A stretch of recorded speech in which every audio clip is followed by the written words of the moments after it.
Today marks 1238 days share lessons I learned and continue to learn with all of you. My hope that these insights will inspire you, support your dreams, help you achieve your goals, and will empower you to become the person that you want to become. Today I had a very interesting conversation about the purpose. It is that you need to figure out your goals and you need to understand your purpose. And it's very interesting that every single person purpose will be different based on the season that they're in. What I mean by that, sometimes when you live in survival mode, it's very hard to really understand what you truly want. It's like being in a hole and really thinking about climbing in the mountain. It's very hard to really think about climbing the mountain when you're still in the hole. That means that the first your purpose is getting out of the hole. So that means it's a goal to get out of the hole, to be able to see the mountain and then say like I want to climb that mountain. This is my purpose to climb on the mountain and really help other people to climb it as well. So that means that sometimes when people say that, oh, I just thinking about my purpose, I'm thinking about my goals, but they're just not able to create my goals. And then people feel maybe negative emotions, maybe shame, maybe guilt, maybe anger, whatever it is, some negative emotions because they're not able to figure out their purpose. And I think that number one thing that sometimes you need to ask is like where you are in your life. Where are your season? Are your health is taken care of? Are your finances are taken care of? Are your emotions is taken care of? So when you look into like those like a probably Maslow's hierarchy, what are your survival? Are you feel safe? Are you feel secure? Are you feel that you are in a position when you actually are outside of the hole, that you're able to look into that vision, you look into that mountain, okay, where I could climb, how I could really make a difference? Because it's very hard to have a purpose because I think that purpose is supposed to be beyond you, transcend you. That means that how are you able to make impact on other people? Because I don't think that purpose is something that is for yourself. Purpose is something significant. Goal, success, of course, it could be for yourself, but significance and purpose is something that you're able to impact other people, make a difference in your way, in my way, in our way. So that means that purpose will not be in your vocabulary, and it's very hard, it's impossible to figure out your purpose when you are not taking care of yourself and you're still in that hole.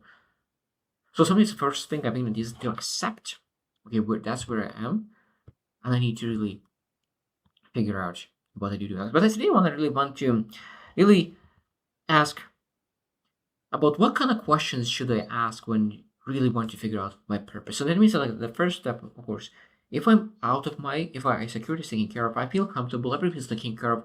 What do I need to do? What kind of questions could I ask to make sure that I'm able to understand my purpose?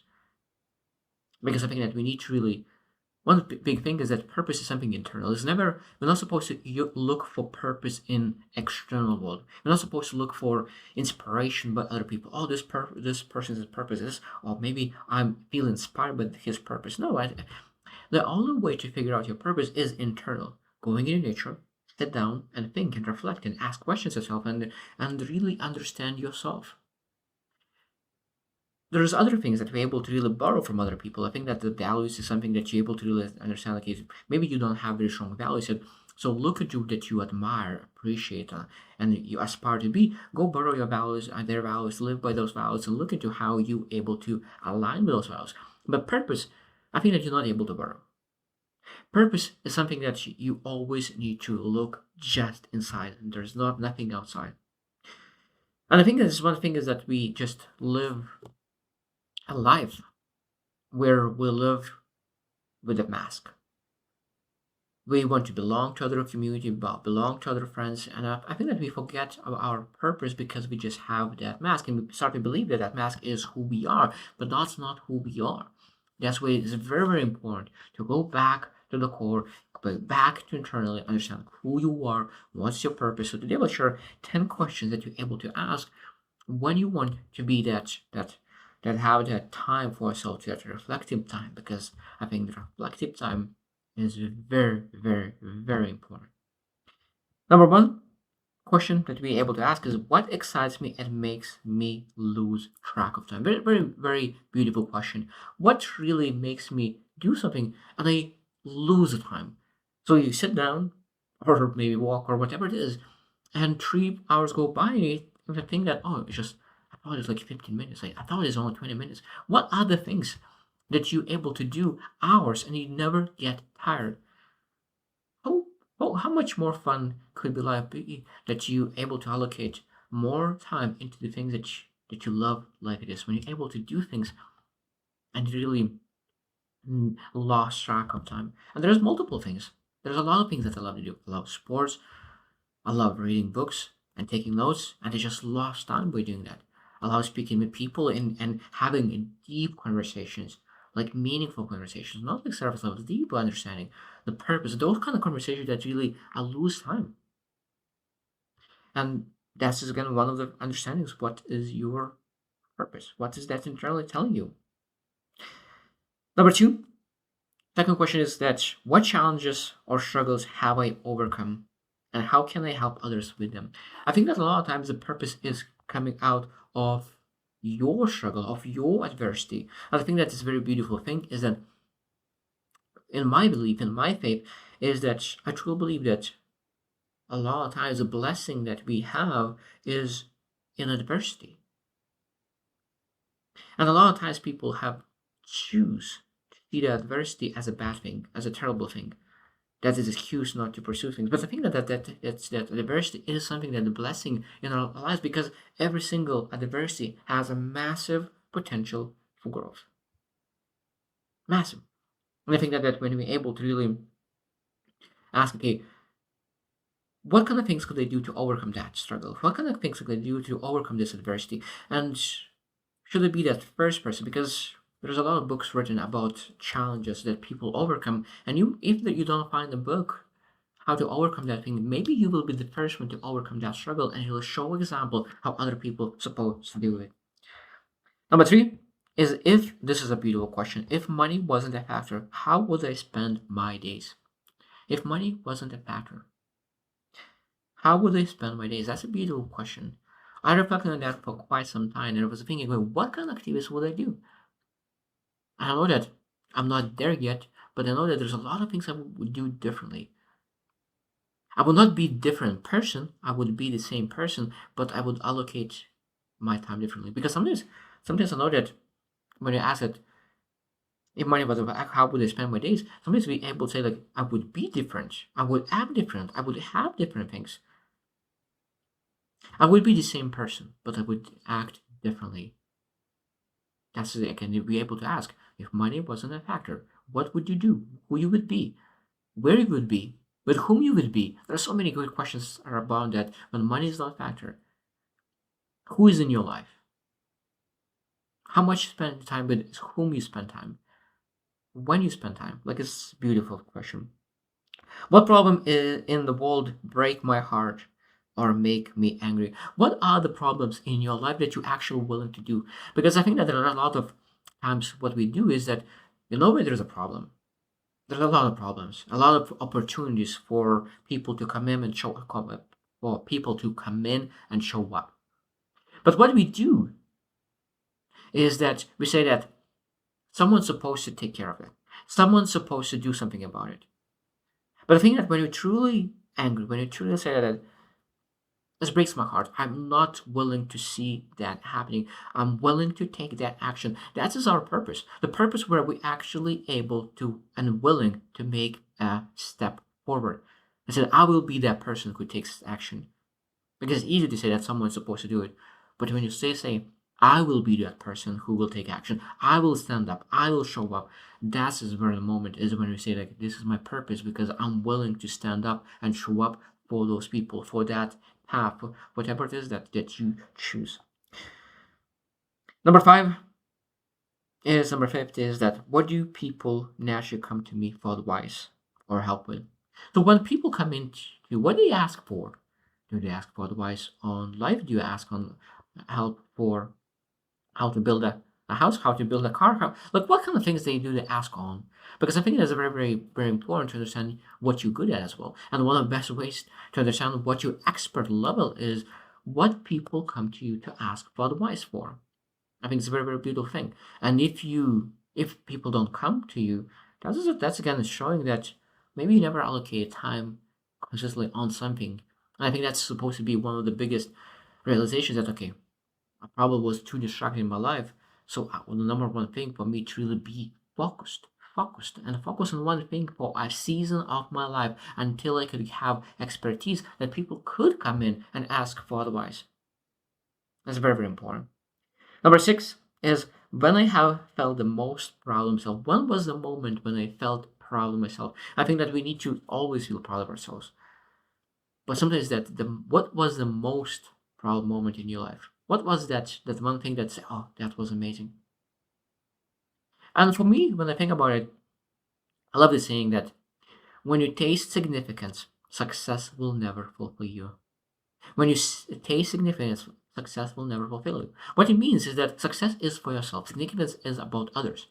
So when you start to really make success for other people, that significance, and make a difference on other people, you start to realize that success is just part of significance, because when you have success, it's much easier to live significant life, because when you don't have success, to achieve that significance sometimes is much, much harder. But success is just a part of the bigger picture, small part of that big picture of significance. And again, this is about, again, what you are proud of. What are you proud of? Because you will find maybe the moment when you were consistent, the moment when you were generous, the moment you were succeeding in something. What were those moments? It doesn't matter how small they are, but you need to be able to appreciate those moments, because what you appreciate, if you appreciate small things, you will get bigger things. If you hate small things, you will not get any more.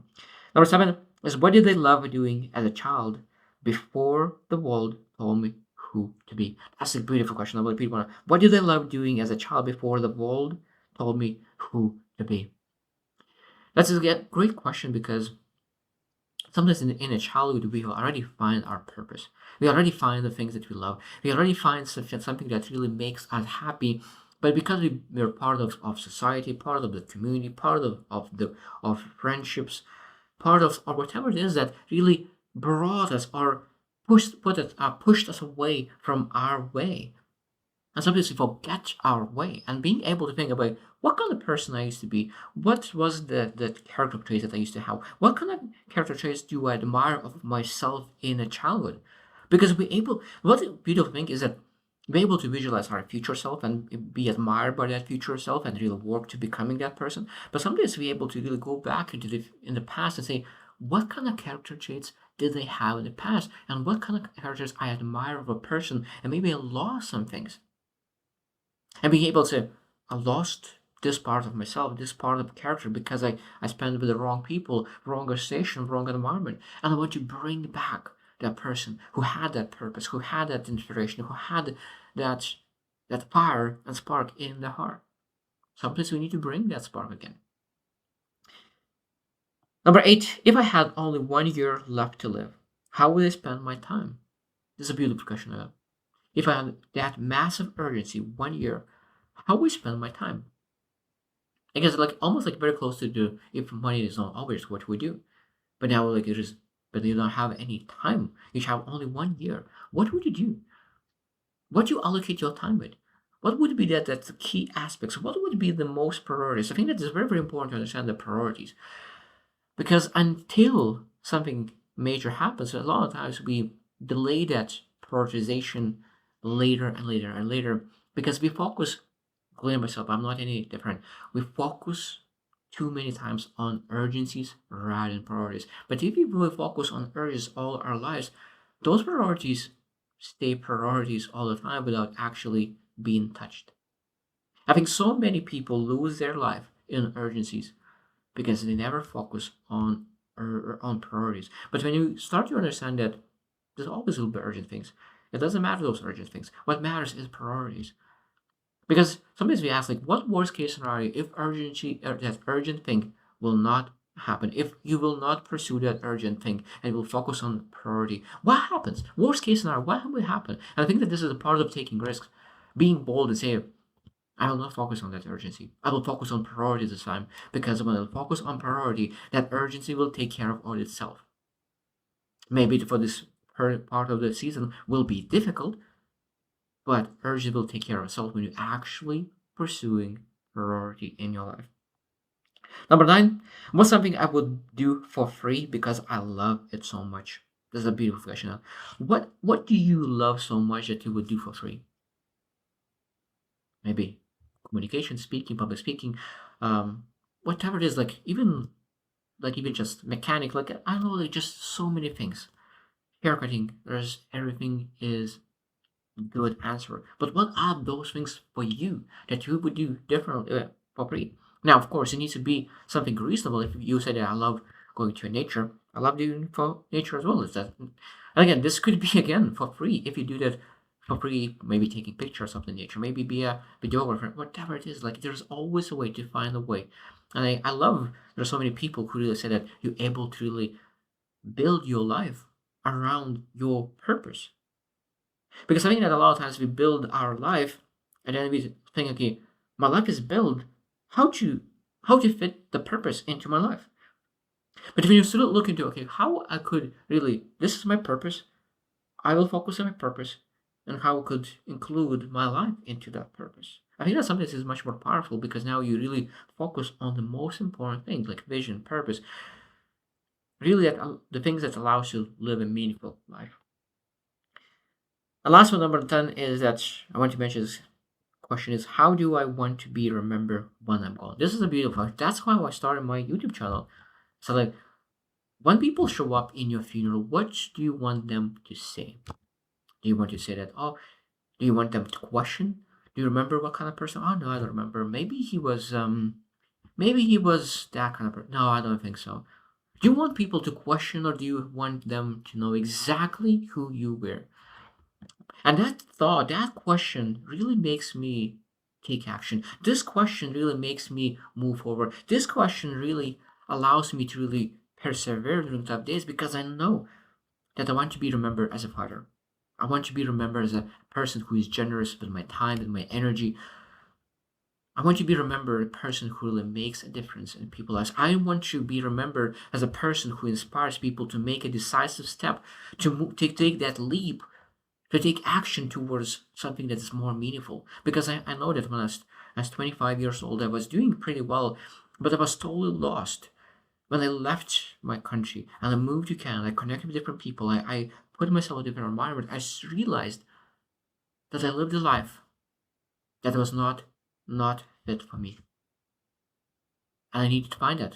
And I think there's a lot of people who are living a life that doesn't fit them because they just are conditioned to live this way because they never find courage or never find a person, never find people who really show that there is a different way of living. And it is again, this is my thing that I want to be remembered for. But what is your thing? What do you want to be remembered? What kind of character traits? What kind of things that you want to be? What kind of things you want to leave behind? And I think that the most important part that you're able to leave behind is something internal, not external, because the most important things that you're able to leave is internal, not external. So I hope you choose to win and see you tomorrow.